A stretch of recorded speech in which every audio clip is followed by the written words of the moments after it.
Hello everyone, very very good morning. कैसे हो आप सब? हम सब तो बिल्कुल ठीक हैं और उम्मीद करती हूँ कि आप सब भी बिल्कुल अच्छे होंगे और बहुत खुश होंगे।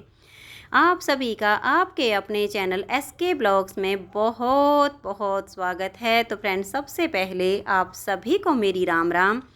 आप सभी के लिए परमपिता परमात्मा से प्रार्थना करती हूँ कि परमात्मा आप सभी को अच्छी सेहत बख्शे और आप सभी की सारी मनोकामनाएं पूरी हो जाएं।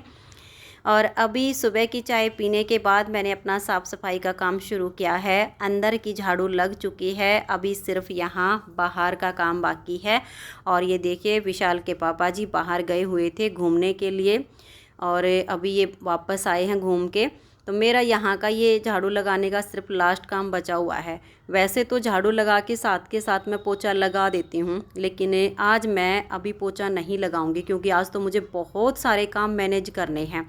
और अभी 2 दिन पहले हमने खांड, शक्कर और गुड़ लिए थे, तो उनको मैंने अंदर पंखे के नीचे फैला के रखा हुआ है। तो खांड हमारी बिल्कुल सूखी सूखी सी हो चुकी है, तो उसको आज मैं पैक करूँगी, तो इसलिए पोछा बाद में लगाऊंगी। तो सुबह के खाने में बनाऊंगी दाल चावल। तो दाल पहले वाली ख़त्म हो चुकी थी और हम मिक्स वाली दाल ही बनाते हैं। ये देखिए, मसूर, मूंग, चना और धुली हुई उड़द, ये 4 दाल को मैं मिक्स करके रख देती हूँ। 2 किलो दाल एक बार मंगवा लेती हूँ, हाफ केजी 4 तरह की, और इसको मिक्स करके मैं डिब्बे में भर देती हूँ। फिर जितनी ज़रूरत होती है हम इसमें बना लेते हैं। अलग अलग तरह की दाल नहीं बनाते, सभी को मिक्स करके ही बना लेते हैं। तो सुबह के खाने में तो दाल चावल ही बनेंगे। अभी मैं दाल को भिगो के रख दूँगी। हमने आंगन नहीं बुहारा, अपने चंचल मन को नहीं संवारा, तो कैसे आएंगे भगवान, तो कैसे आएंगे भगवान।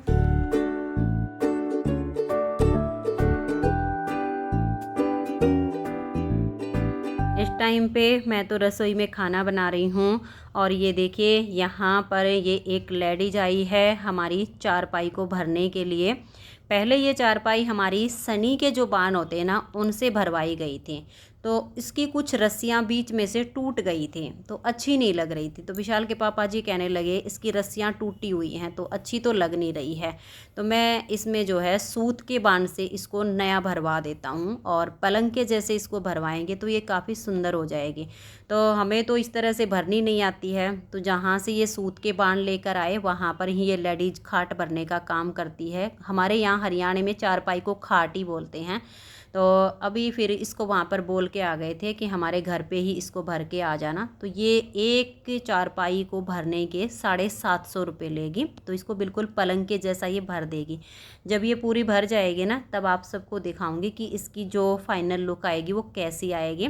बाकी जो चारपाई होती है ना, वो अलग तरीके से भरी जाती है, और जो पलंग की भराई होती है ना, वो अलग तरीके की होती है, काफ़ी अच्छी लगती है। और ब्लैक एंड वाइट कलर का जो इसमें कॉम्बिनेशन बनेगा वो तो काफ़ी अच्छा लगेगा। तो ये है कि ये सुबह 9 बजे ही आ गई थी अपना काम करने के लिए, क्योंकि इसमें काफ़ी टाइम लगेगा, इसको भी बेचारी को ये सब काम करते करते शाम हो जाएगी। और मैंने भी अपना रसोई में जो है खाना वगैरह बना दिया है, क्योंकि काम आज ज़्यादा थे। इसी वजह से आज मैंने सुबह के खाने में दाल चावल बना दिए थे कि सब काम कंप्लीट हो जाएंगे।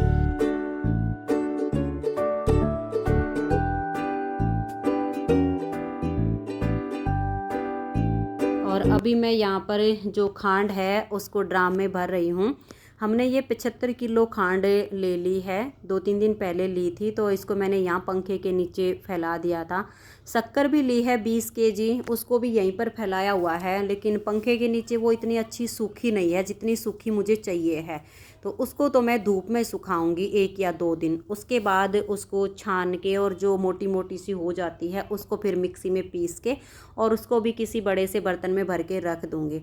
लेकिन खांड हमारी पंखे के नीचे बिल्कुल अच्छी सूख चुकी है।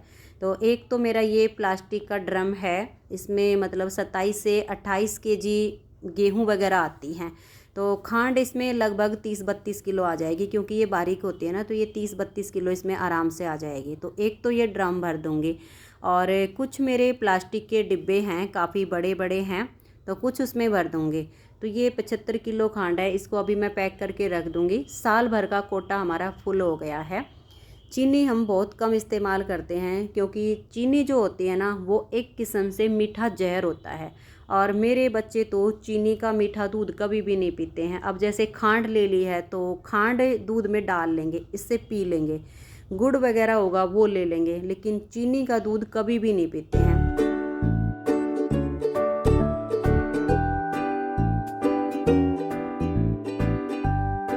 और अभी जैसे इकट्ठी ले ली है ना एक साथ, तो ये थोड़ी सी सस्ती भी मिल गई है, 50 रुपये किलो के हिसाब से मिली है। और मान लिया एक एक दो दो किलो लेकर आते हैं बाज़ार से, तब ये 60 से 65 रुपये किलो मिलती है, तो ऐसे में तो काफ़ी महंगी पड़ जाती है। इसी वजह से फिर हमने साल भर की एक बार ही लेके रख ली है कि ज़रूरत तो होती है, तो एक साथ ले लेते हैं। और शक्कर भी जैसे मान लिया अब एक साथ सारा सामान एक ही रेडी वाले से लिया, तो शक्कर भी फिर उन्होंने 50 रुपये किलो के हिसाब से दे दी है। और वैसे यहाँ पर जब हम 1 या 2 किलो बीच में लाए थे तो 60 रुपये किलो के हिसाब से उन्होंने दी थी, और गुड़ 50 रुपये किलो दिया था। लेकिन अब एक साथ सारा सामान लिया तो गुड़ 40 रुपये किलो दे दिया, और खांड और शक्कर फिर 50 रुपये किलो के हिसाब से मिल गई है। तो गुड़ हमारे घर में कम लगता है, गुड़ तो विशाल के पापा जी और सासू माँ ही खाती हैं, तो गुड़ तो हमने 10 किलो लिया है, शक्कर 20 किलो ली है। तो 20 किलो शक्कर ये है कि चावल वगैरह भी बनाने होते हैं, खीर बनाते हैं, तो सब तरह से शक्कर यूज होती है। तो ये देखिए यहाँ पर बालकनी में काफ़ी अच्छी धूप है, मैंने यहाँ पर फोल्डिंग डाल के और उसके ऊपर एक चादर बिछा दी है और शक्कर को इसके ऊपर अच्छे से फैला दिया है। अब इसके ऊपर मैं ये एक पतली सी चुन्नी ढक दूँगी, एक तो धूल मिट्टी नहीं जाएगी और इसमें कुछ भी यहाँ पर कूड़ा कचरा नहीं जाएगा। कबूतर वगैरह भी बैठते हैं, कहीं बीट वगैरह कर दे तो ये दिक्कत हो जाएगी।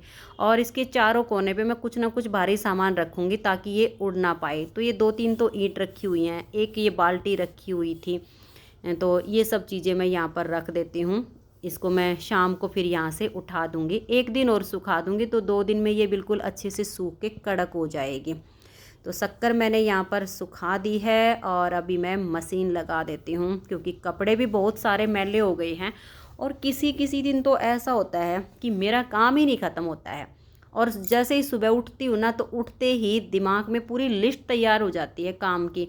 सोचना ही नहीं पड़ता है कि कौन सा काम कब करना है, बस ऐटोमेटिक ऐसी लिस्ट तैयार होती है कि ये काम करके दूसरा ऐटोमेटिक याद आता है कि अब ये करना है, अब ये करना है।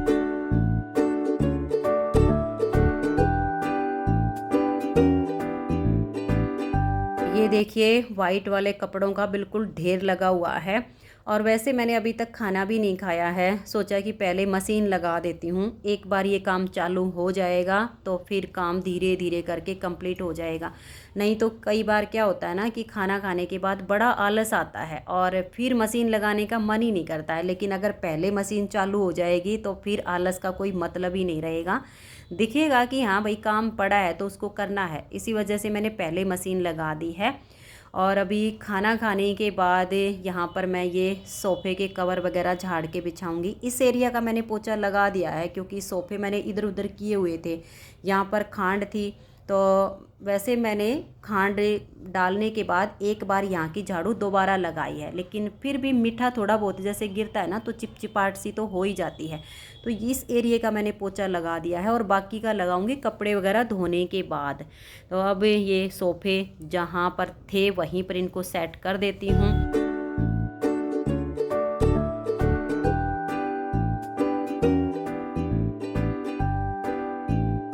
और वैसे सोफ़े के कवर मुझे धोने भी थे, लेकिन आज नहीं उतारे। मैंने सोचा कि पहले मेरे तो कपड़ों का बहुत ज़्यादा ढेर लगा हुआ है और अगर इनको भी उतार लूँगी तो सुखाने की जगह नहीं बचेगी। फिर किसी दिन मूड बनेगा ना तब इनको उतार के धोऊँगी।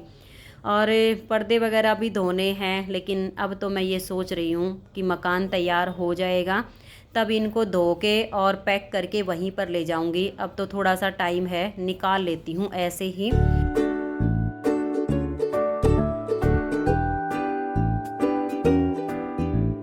आज तो अभी काम करते करते शाम के 3:30 बज चुके हैं। अब मैं अपने बालों में कंघी कर रही हूँ क्योंकि नहाने का टाइम ही मुझे 3 बजे मिला है। और नहाने के बाद फिर मैंने चाय बनाई, जो चारपाई भरने के लिए लेडीज आई हुई है उसको चाय और साथ में गोंद के लड्डू दिए खाने के लिए कि सुबह से काम पे लगी हुई है, बेचारी को भूख लगी होगी, तो उसको अभी मैंने चाय और लड्डू खाने के लिए दे दिए हैं। खुद भी मैंने आज चाय अभी पी ली है 3 बजे ही, कि अब 4 बजे क्या पीऊँगी, क्योंकि विशाल के पापा जी आजकल शाम के 4 बजे वाली चाय नहीं पीते हैं, दूध ले लेते हैं वो। तो मैंने सोचा इनको तो दूध पीना है और इनकी चाय बना रही तो अपनी भी साथ में बना लेती हूँ।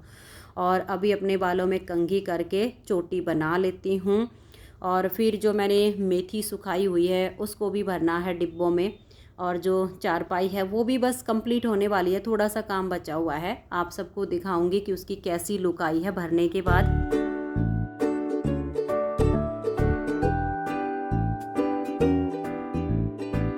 तो ये देखिए चारपाई हमारी तैयार हो गई है। हमारे हरियाणा में तो इसको खाट बोलते हैं। तो ये देखिए हमारी जो खाट है वो तैयार हो गई है, कितनी सुंदर लग रही है। मुझे तो काफ़ी अच्छी लगी है, आप सबको कैसी लगी आप सब मुझे कमेंट्स करके ज़रूर बताइए। और ये मेथी जो मैंने 16 तारीख को धो के सुखाई थी, ये हमारी बिल्कुल अच्छे से तैयार हो चुकी है। तो अब जैसे इसमें कुछ मोटे मोटे से तिनके हो जाते हैं ना इसको मसलने के बाद, उनको मैं पहले से ही निकाल देती हूँ, क्योंकि अब तो ये बिल्कुल करारी है। आगे फिर जब बारिश का मौसम होता है ना तो फिर थोड़ी सी ये नरम हो जाती है, तो उसके बाद तो फिर ये मोटे मोटे तिनके निकालने भी मुश्किल हो जाते हैं। तो मैं अभी इसको बिल्कुल साफ़ करके और फिर अपने डिब्बे में भर के रख देती हूँ। और मुझे ये साल भर के लिए मेथी कम लग रही है, कल और मंगवाऊंगी, इतनी ही और सुखाऊंगी, तब साल भर का काम चलेगा। क्योंकि ये 1 केजी का डिब्बा है, यही वाला भरेगा इसमें, तो इतनी मेथी से तो काम नहीं चलेगा। तो मैंने विशाल के पापा जी को बोला है कि कल इतनी ही मेथी और ले आना, अभी तो मिल जाएगी और अच्छी खासी धूप निकल रही है, तो धो के सुखा लेंगे, फिर हमारा साल भर का काम आराम से चल जाएगा। तो ये देखिए बहुत ही एकदम से अच्छी हमारी कसूरी मेथी घर पे ही तैयार हो जाती है। मैं मार्केट से कभी भी नहीं मंगवाती हूँ, हर साल अपनी घर पे ही तैयार करती हूँ और स्टोर करके रख लेती हूँ। क्या होता है ना कि जब हम अपनी खुद घर पे तैयार करते हैं, एक तो हमें पता है कि बिल्कुल शुद्ध है, इसमें किसी भी तरह का कुछ भी मिलावट नहीं है, ऊपर से सस्ती भी पड़ती है। उस दिन मैंने 50 रुपये की मेथी मंगवाई थी और 50 रुपये में देखिए इतनी सारी कसूरी मेथी तैयार हो गई है। अगर मार्केट से लाए ना तो फिर ये बहुत महंगी पड़ती है। तो मैंने ये जो है मेथी डिब्बे में भर दी है, नीचे थोड़ा सा बिल्कुल चूरा सा बच गया था, वो मैं इसमें नहीं डालूंगी। और ये देखिए विशाल के पापा जी यहाँ पर मिश्री को फोड़ के और छोटी डिब्बी में भर रहे हैं, क्योंकि मेरी सासू माँ मिश्री खाती है। तो ये मतलब जो धागे वाली मिश्री होती है ना, इसकी मोटी मोटी डलियाँ होती हैं, तो सासू माँ को चाहिए होती है छोटी छोटी डलियाँ। तो ये इसको हल्की हल्की सी चोट मार के और छोटे छोटे टुकड़े करके एक ये डिब्बी है इसमें भर के उनके पास रख देते हैं। जब खाली हो जाती है तो फिर दोबारा से भर के रख देते हैं। तो फ्रेंड्स आज की इस वीडियो का मैं यहीं पर एंड करती हूँ।